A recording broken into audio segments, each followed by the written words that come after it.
నాయన దేవి కథ అంటే ఎలా ఉంది. ఇప్పటి నుంచి పాడబోయేది సినిమా ఉంది, గ్రంథాలు కూడా ఉన్నాయి.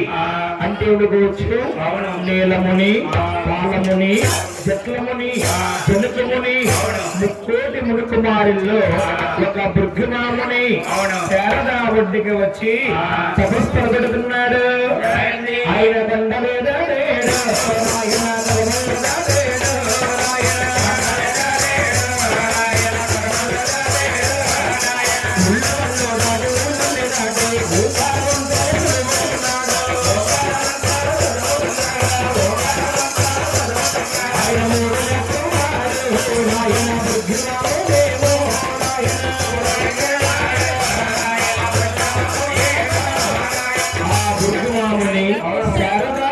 వచ్చి తపస్సు తలపెట్టాడు.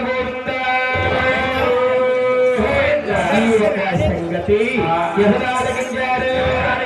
అవనో బ్రహ్మదేవుడు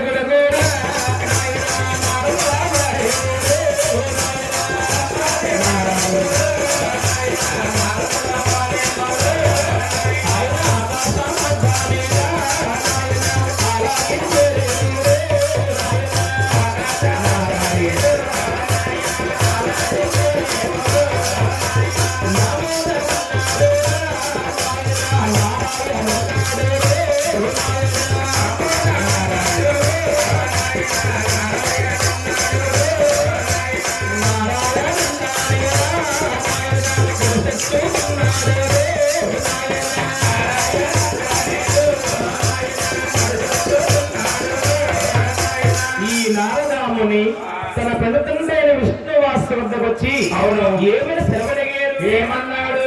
నమో నారాయణాయ నమఃశివాయ. నారాయణ మంత్రం శ్రీమన్నారాయణ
ముందుగా కలియుగములోని కళ్యాణము జరుగుతుంది. అవును, ఆ కళ్యాణములో కమ్మటి కలహా భోజనం కల్పించవా తండ్రి? కలము లేదు నా కడుపు నిందరు కదా తండ్రి. నారదా కుమార శారదా ఒడ్డిన ముక్కోటి మునేశ్వరులు తపస్సు పట్టి ఉన్నారు. ఆ తపస్సు ఫలితము ఏ విధముగా ఉన్నదో అవునవును చూస్తున్నా కుమార. అలాగే వెళ్ళి వచ్చేది తండ్రి. నారదాముని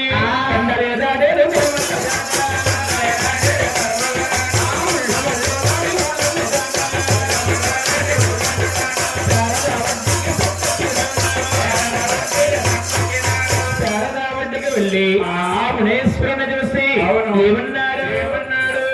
నమో నారాయణాయ. నమ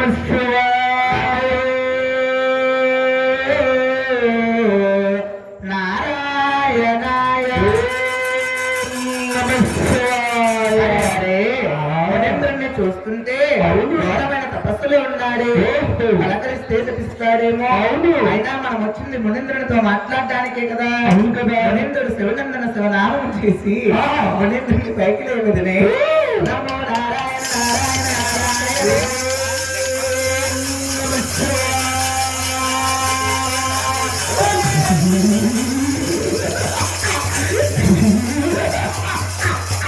నారదా మునీంద్ర వందనమయ్యా నారదా వందనము. వందనము మునీంద్ర.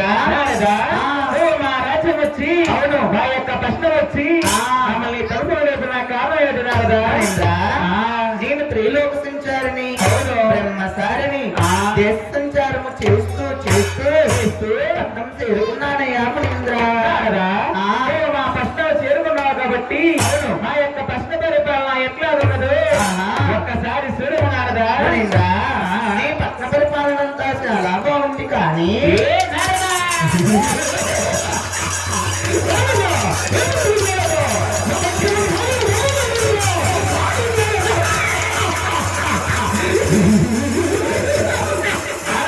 మునీంద్ర సందేశం ఏమి నారదా? మునీంద్ర మీరు ముక్కోటి మునీశ్వరులు శారదావతిన తపస్సు పెట్టారు.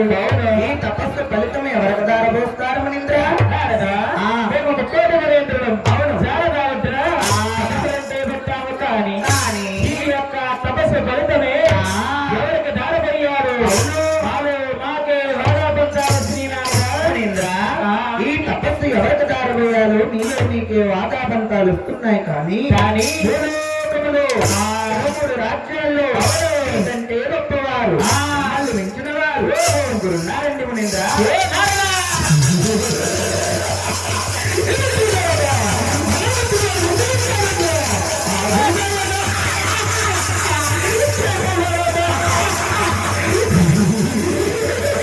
నారాయణ నారదా మునీంద్ర